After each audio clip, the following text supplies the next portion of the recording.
How do we make our signature pumpkins? Stay tuned and watch on today's video, Making Pumpkins with No Marks.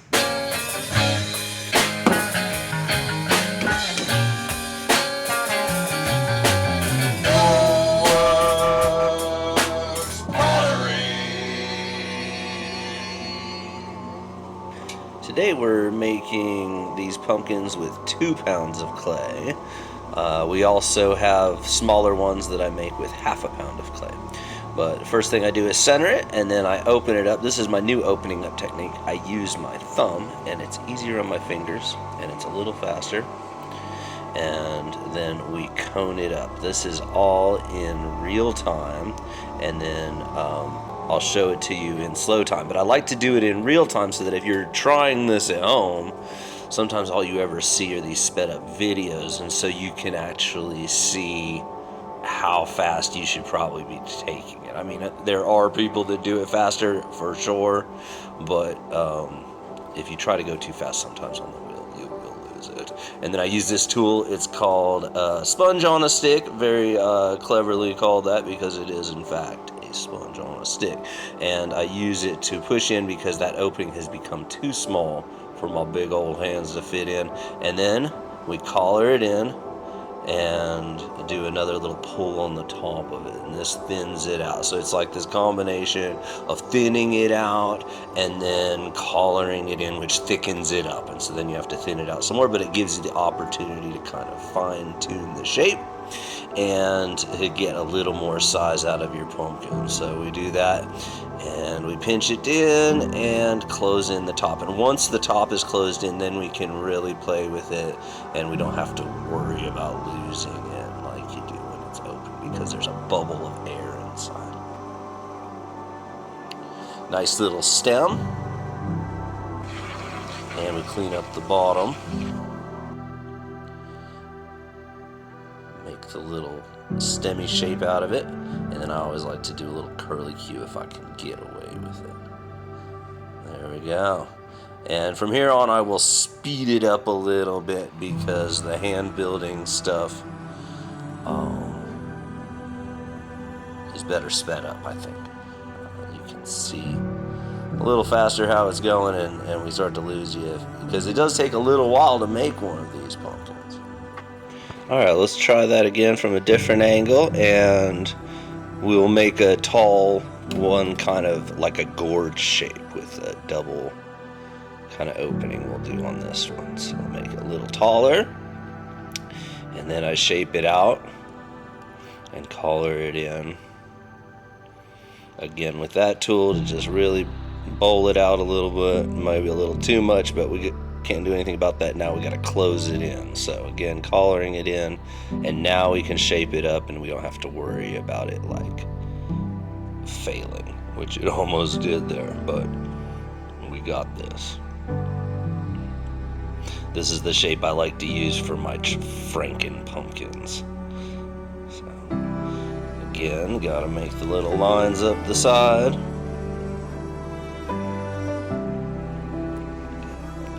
Off the bat. That helps keep the dust down in your studio.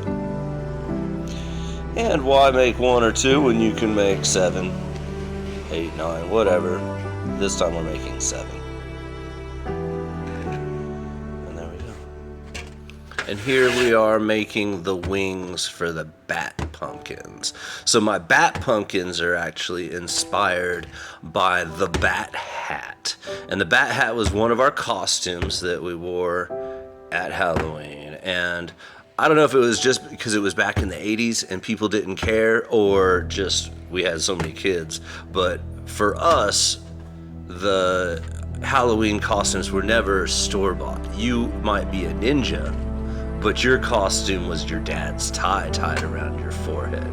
But the bat hat had these little bat wings that were off of the top of the hat, and it had this goofy little grin with the fangs and the eyes, and it was the bat hat. And Boo, my younger brother, James, the professor, he always wore the bat hat up until I think he grew out of it. But he was in that bat hat for a long time. He'd wear like a black outfit and bat hat. And then, of course, we would have a witch or two with the witch hat, and of course a ghost, obviously, with the sheet and the holes, right? Anyway, my favorite was the mummy. You could just, all you needed was some gauze from the first aid kit. You're never gonna need that, really. And boom, instant mummy. You can move around, you can run from door to door. Woo! I would get a trash bag full of candy. Anywho, here we are joining the appendages, and then we're gonna cut the faces in them at the same time. There's the dog, and just on cue, and yeah, there's the other dog, also on cue. We slip and score just like we're attaching a handle. We don't want these to pop off.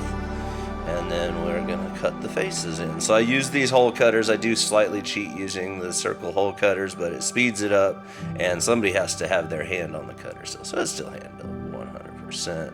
These are gonna be his droopy eyes. And just a series of different size holes. This set of hole cutters was like $10. It was so cheap, and I use it all the time. And then the scary mouth. Hopefully nobody here gets scared too easily, because this guy is gonna look pretty fearsome by the end. Not to brag or anything, but I am in fact an award-winning pumpkin carver, yes. At the Pumpkin Festival last year, my pumpkin won most original. So there, when you buy a No Morris pumpkin, you are getting a pumpkin from an award-winning pumpkin carver. This one ended up, I was trying to make him happy, and he ended up looking like kind of like villain-ish. So it'll be a certain person that gets this guy. But yeah, all hand carved, and we'll speed it up because it does take a little bit of time to do these, but I love how each one has its own little personality. Some of them have appendages, some of them don't need them. Some of them are just happy guys, so this is a happy one. I had to make up for the last one because he looked so creepy, so this one is going to just be 100% happy.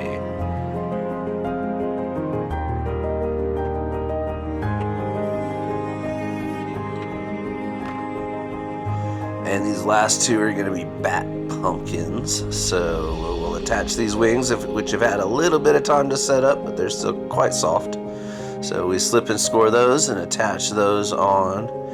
And this guy's going to be a little bit more grumpy because they can't always be happy all the time. And I think they're cute when they're trying to be grumpy sometimes. So we're going to make him a little grumpy. The bat pumpkins are probably our best selling of all of our pumpkins.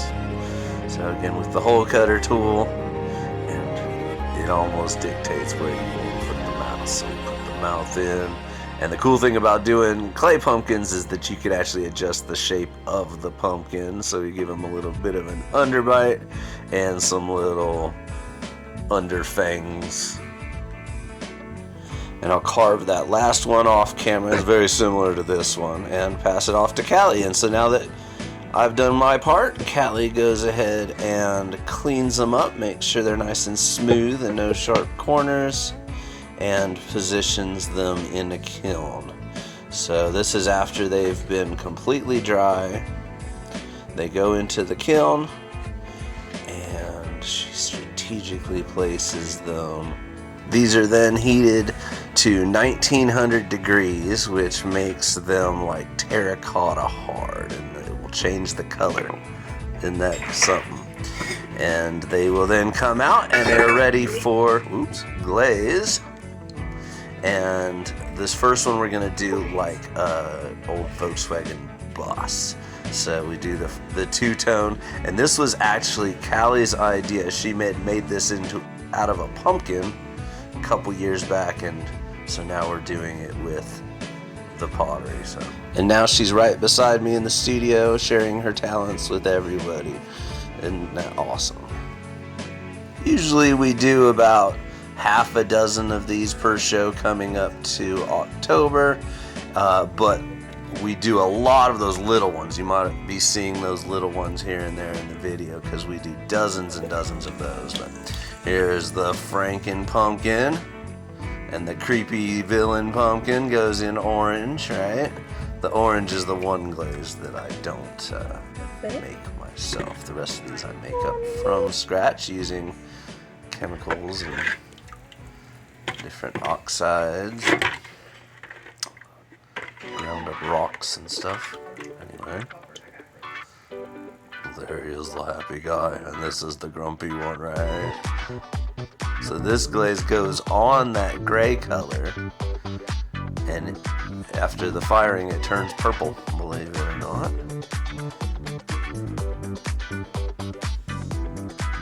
You may notice that there's never any shiny bottoms on these, where they touch the table or whatever. It's always kind of rough, and that's because as this goes back into the kiln, it will all melt, and if it melts down to the shelf that it's sitting on, it will not only mess up the piece, it'll mess up my shelf. So we always have to make sure to clean them well.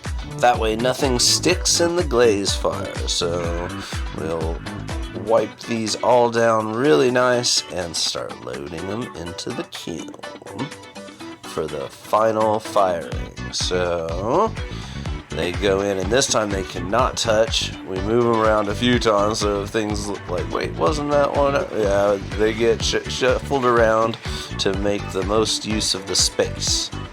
It costs about $25 to fire the kiln every time it fires, so we want to make sure that we make the most of it. There they are. The little Volkswagen Beetle, the creepy guy, all getting loaded in for their final firing. And this firing is going to actually go all the way up to cone 5, which is like 2200 degrees. So we're going to set that right now. We do hold it at that top temperature, which helps everything be nice and smooth and get that heat right to the middle. And this is the next day. We can peek on it, and boom, they're all shiny, fully hardened off. You can put a candle under them. And that, friends, is how we make our signature pumpkins. I hope you've enjoyed it. I hope you have your pumpkin. If not, check out the Gnomeworks booth near you. Have a great one, and we'll see you in the next video, Kinzu Heritage Festival.